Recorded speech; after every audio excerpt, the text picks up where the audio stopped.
Welcome to citizens pulse. నేను మీ Rajesh.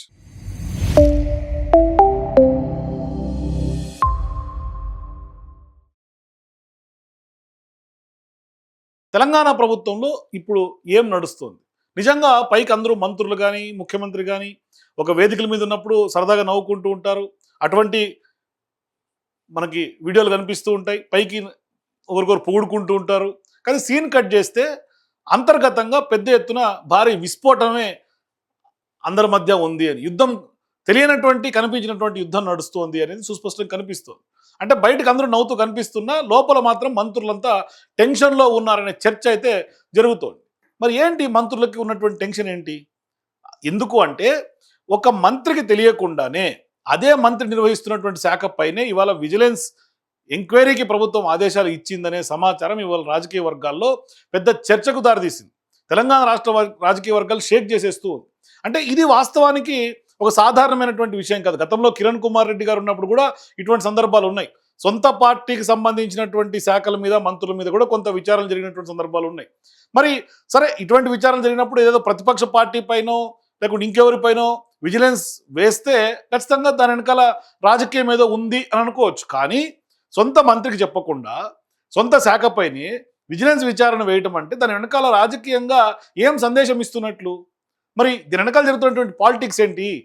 So వాస్తవానికి ఇక్కడ ప్రధానంగా ఏంటంటే రేవంత్ రెడ్డి గారికి ఇన్సెక్యూరిటీ ఫీలింగ్ ఏమన్నా ఉందా అని. ఎందుకు అంటే ఇక్కడ రేవంత్ రెడ్డి గారు అనగానే ఇప్పుడు తెలంగాణ పాలిటిక్స్లో ఏమైపోయిందంటే పెద్ద ఎత్తున బ్లాక్ మెయిల్స్ నడుస్తోంది. ఈవెన్ ఎస్బీఐ లాంటి బ్యాంకులను కూడా బ్లాక్ మెయిల్ చేసి దారికి తెచ్చుకున్నటువంటి ఉంది, అటువంటి హిస్టరీ ఉంది. కాబట్టి మంత్రులను కూడా అదే తీరుగా ఏమన్నా చేస్తున్నారా? సహజంగా ఏం చేస్తారు పొలిటికల్గా?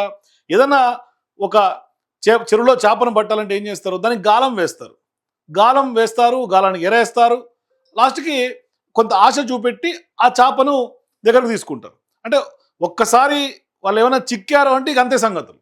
తర్వాత ఆ యొక్క ట్రాప్లో నుంచి బయటికి రావడం చాలా కష్టం అవుతుంది. రాజకీయాల్లో కూడా కొందరు స్టైల్ ఇట్లాగే ఉంటుంది. మరి వాస్తవానికి కూడా అంటే ఒకసారి ఇప్పుడు రేవంత్ రెడ్డి గారి వ్యవహారం ఏంటంటే ఫస్ట్ ఫ్రీడమ్ ఇచ్చేస్తారు.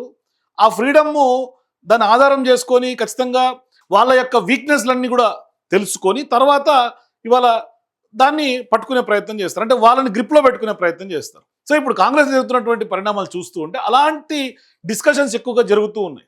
ఏంటి అంటే ఇక్కడ మనకు అందుతున్నటువంటి సమాచారం ప్రకారం రాష్ట్ర పౌర సరఫరాల శాఖ అంటే సివిల్ సప్లైస్ డిపార్ట్మెంట్ దాంట్లో సన్న బియ్యానికి సంబంధించినటువంటి టెండర్ల వ్యవహారం పైన విజిలెన్స్ విచారణకు ప్రభుత్వం ఆదేశాలు జారీ చేసినట్టుగా కొంత వార్తలు సర్క్యులేట్ అవుతూ ఉన్నాయి.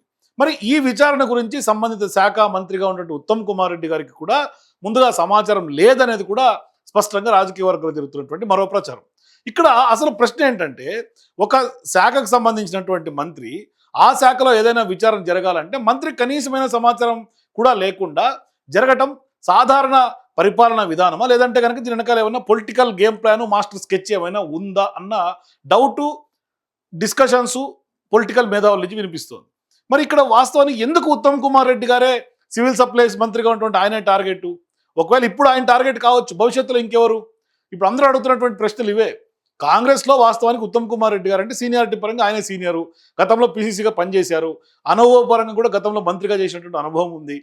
మరోవైపు ఆయన ఆర్మీకి సంబంధించినటువంటి డిసిప్లిన్ అధికారి గతంలో, అట్లాగే ఇండియన్ ఎయిర్ ఫోర్స్లో పనిచేసినటువంటి అనుభవం, అధిష్టానంతో క్లోజ్గా ఉన్నటువంటి వ్యక్తి. ఇప్పుడు నెక్స్ట్ నెంబర్ 2 అని, లేదంటే ముఖ్యమంత్రిగా నెక్స్ట్ రేస్లో ఎవరు అంటే ఉత్తమ్ కుమార్ రెడ్డి గారి పేరే వినిపిస్తుంది.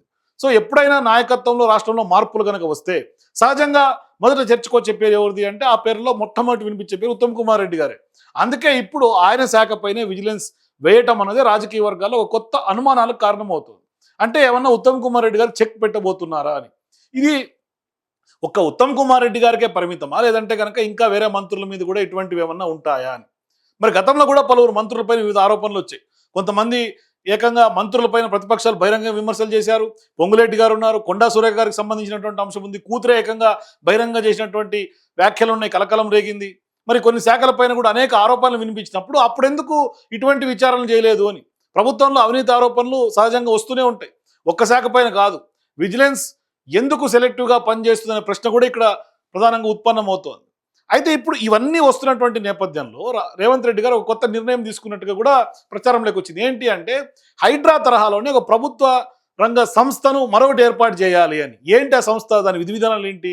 ప్రభుత్వం ఆదాయంలో లీకేజీలు అవుతున్నాయని, కరప్షన్ పెరిగిపోతుందని ఒక కొత్త సంస్థను ఏర్పాటు చేసే నిర్ణయం రేవంత్ రెడ్డి గారు తీసుకున్నట్టుగా కూడా కొంత వార్తలు వినిపిస్తూ ఉన్నాయి. అంటే తెలంగాణ రాష్ట్ర ఆదాయం పెరగకపోవటం, అక్కడ గండి పడుతోంది ఆదాయానికి, ప్రభుత్వ ఆదాయానికి కొంతమంది అక్రమార్కులు పెరిగిపోయారు.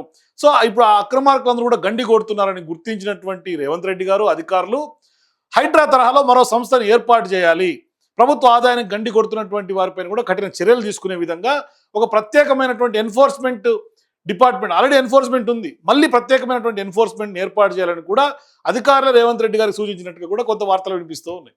సో ఇప్పుడు ఈ యొక్క సంస్థ ఏర్పాటు చేస్తే వాణిజ్య పన్నులు, గనులు, పౌర సరఫరాలు, ఎక్సైజు, స్టాంప్స్ అండ్ రిజిస్టారు, ఎక్కడైతే బాగా అవినీతి జరుగుతోంది, లేకుంటే ఈ శాఖలో అవినీతి పెరిగిపోయింది అన్న ప్రచారం జరుగుతుందో, మరి అటువంటివి జరగకుండా అన్నీ కూడా ఒక నిఘా విభాగం కింద పనిచేయాలని కూడా రేవంత్ రెడ్డి గారు ప్రయత్నం చేస్తున్నట్టు తెలుస్తుంది. సో ఇప్పుడు వాస్తవానికి ఇదంతా బాగానే ఉంటుంది వినడానికి. గతంలో కూడా హైడ్రా మంచి లక్ష్యాలు చెప్పినప్పుడు అరే అద్భుతం జరిగిపోతుందని అనుకున్నారు. కానీ లక్ష్యాలు ఒకటి ఉంటాయి, టార్గెట్ ఒకటి ఉంటుంది, చేసే పని ఒకటి ఉంటుంది. ఇప్పుడు ఈ నిర్ణయం తర్వాత చాలా శాఖలకు సంబంధించినటువంటి మంత్రులు కూడా ఇవాళ ఉత్తమ్ కుమార్ రెడ్డి గారికి సంబంధించినటువంటి శాఖ మీద విజిలెన్స్ వేశారు. ఇప్పుడు నెక్స్ట్ మా శాఖల మీద వేయరని గ్యారంటీ ఏముంది? మరొకవైపు ఇటువంటి డిపార్ట్మెంట్ కనుక తీసుకొస్తే అన్నీ కూడా రేవంత్ రెడ్డి గారికి అనుసంధానంలోనే వెళ్ళిపోయే అవకాశం ఉంటుంది. అంటే ఇక్కడ పూర్తిగా మేము పట్టు సడలిపోతాము మంత్రుల్లో ఒక టెన్షన్ పట్టుకున్నటువంటి పరిస్థితి. ఇక్కడ అసలైనటువంటి రాజకీయ లెక్క స్టార్ట్ అవుతుంది. అంటే రాజకీయాల్లో ఒక విషయం స్పష్టంగా గుర్తుపెట్టుకోవాలి, ఏంటంటే బలమైనటువంటి ప్రత్యర్థి బయట ఉండటమే కాదు, వాస్తవానికి బలమైనటువంటి ప్రత్యర్థి పార్టీ లోపల కూడా ఉండొచ్చు. అందుకే కొన్ని సందర్భాల్లో నాయకులు ముందుగా బయట ప్రత్యర్థులను కాదు, లోపల ఉన్నటువంటి ప్రత్యర్థులను బలహీనపరచుకోవడానికి ప్రయత్నిస్తారు అనేది రాజకీయ నిపుణులు ఎప్పుడు చెప్తూ ఉంటారు. సో ఇప్పుడు కాంగ్రెస్లో కూడా జరుగుతున్నటువంటి పరిణామాలను చూస్తే చాలా మంది ఇదే కోణంలోనే ఇవాళ విశ్లేషణలు ఆలోచన చేస్తున్నటువంటి పరిస్థితి. అంటే విజిలెన్స్ దర్యాప్తు వాస్తవానికి సాధారణమైనటువంటి శాఖ కాదు.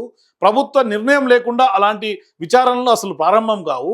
ముఖ్యమంత్రి గారి ఆదేశాలు లేదు, అసలు అటువంటి చేసే అవకాశం లేదు. అందుకే ఈ విచారణ వెనుక రాజకీయ సంకేతం ఖచ్చితంగా ఉంది అన్న చర్చ ప్రారంభమైంది. ఎందుకు అంటే ప్రతిపక్షాలపైన విచారణ జరిగితేనేమో అది ఖచ్చితంగా రాజకీయ పోరాటం, కానీ సొంత మంత్రిపైనే విచారణ వేస్తే అది ఖచ్చితంగా ప్రభుత్వంలో అంతర్గత సంక్షోభానికి సంకేతం అనే ప్రశ్న ఇవాళ ఉత్పన్నమవుతుంది. అందుకని ఇప్పుడు ఉత్తమ్ కుమార్ రెడ్డి గారు కూడా ఇప్పటికీ అధిష్టానానికి దీనికి సంబంధించి ఒక లేఖ రాశారనే ప్రచారం కూడా జరుగుతుంది. మరి అందులో వాస్తవం ఎంతని కూడా చూడాలి. కానీ పార్టీలో అందరూ ఒకటిగానే ఉన్నారా, లేదంటే కనుక ఎవరి రాజకీయ భవిష్యత్తు వాళ్ళు చూసుకుంటున్నారనే ప్రశ్నలు కూడా ఇప్పుడు ఈ మొత్తం ఓవరాల్ ఈ ఘటనల తర్వాత వినిపిస్తుంది. ఎందుకు అంటే స్పష్టంగా ఒకవైపు అధిష్టానం, మరోవైపు ఏమో రాష్ట్రంలో ఉన్నటువంటి కాంగ్రెస్ నాయకత్వం, ఇంకొకరేమో సీనియర్ నాయకులు, ఈ ముగ్గురు మధ్య ఖచ్చితంగా కోఆర్డినేషన్ దెబ్బతింటే పాలన పైన ప్రభావం పడే అవకాశం స్పష్టంగా ఉంది. ఇప్పటికే బీఆర్ఎస్ పార్టీ పెద్ద ఎత్తున ఒక కాంగ్రెస్ పార్టీ ప్రభుత్వంలో ఉన్నటువంటి వైఫల్యాలను పెద్ద ఎత్తున ఎండగడుతూ ముందుకెళ్తున్నారు. ఇక్కడ కోఆర్డినేషన్ గ్యాప్ స్పష్టంగా ఉన్నాయి. ప్రజలు ప్రభుత్వం ఏర్పాటు చేసింది వాస్తవానికి కూడా పరిపాలన కోసం, తెలంగాణ అభివృద్ధి కోసం, ఉద్యోగాల కల్పన, ఎన్నో హామీలు ఇచ్చారు. వ్యవసాయం, నీళ్లు, రోడ్లు, పెట్టుబడులు, ఇవన్నీ కూడా మన ముందున్నటువంటి ఛాలెంజెస్. కానీ ఇవేమీ లేకుండా, ఇట్లాంటి అంశాల మీద ఫోకస్ చేయకుండా కేవలం ప్రభుత్వం సమయం మొత్తం అంతా కూడా అంతర్గత విభేదాలు, వాటిని సార్ట్అవుట్ చేసుకోవడానికి అంతర్గతంగా కాంగ్రెస్లో రాజకీయాలకే పరిమితం అయిపోతే ఖచ్చితంగా ఎండ్ ఆఫ్ ది డేలో దీని ఇంపాక్ట్ ఎవరి మీద పడుతుంది? ప్రజల మీద పడుతుంది, అల్టిమేట్గా పార్టీ మీద కూడా పడుతుంది. ఫైనల్గా ఈ విజిలెన్స్ విచారణ పైన ప్రభుత్వం అధికారికంగా పూర్తి వివరాలు వెల్లడిస్తే ఈ అనుమానాలకి కొంత ఎండ్ కార్డ్ పడే అవకాశాలు ఉంటాయి. లేకుంటే మరింత చర్చలు పెరిగిపోయి మరింత అనుమానాలు పెరుగుతాయి. అంటే ప్రతి వార్త వెనుక రాజకీయ అర్థాలు వెతకడం సహజంగా కనిపిస్తూనే ఉంటుంది. కాబట్టి రాజకీయాల్లో శాశ్వత మిత్రులు ఉండరు, శాశ్వత శత్రువులు ఉండరు. కాబట్టి ఖచ్చితంగా శాశ్వతంగా ఉండేది అధికారం కోసం జరిగే పోరాటంగా ప్రస్తుతం కనిపిస్తోంది. ఇప్పుడు తెలంగాణ కాంగ్రెస్లో కనిపిస్తున్నటువంటి మనకి 70mm పిక్చర్ కూడా ఇదే. కాబట్టి ఖచ్చితంగా ఇవాళ ఉత్తమ్ కుమార్ రెడ్డి ఒకటే టార్గెటా, లేకుంటే ఇంకా ఇతర మంత్రులు కూడా రేవంత్ రెడ్డి గారు టార్గెట్లో ఉన్నారా? ఉంటే ఏ మంత్రులు ఉన్నారు? మీ అభిప్రాయాల కింద నా కామెంట్స్ చెప్పండి. For more videos please watch citizens pulse.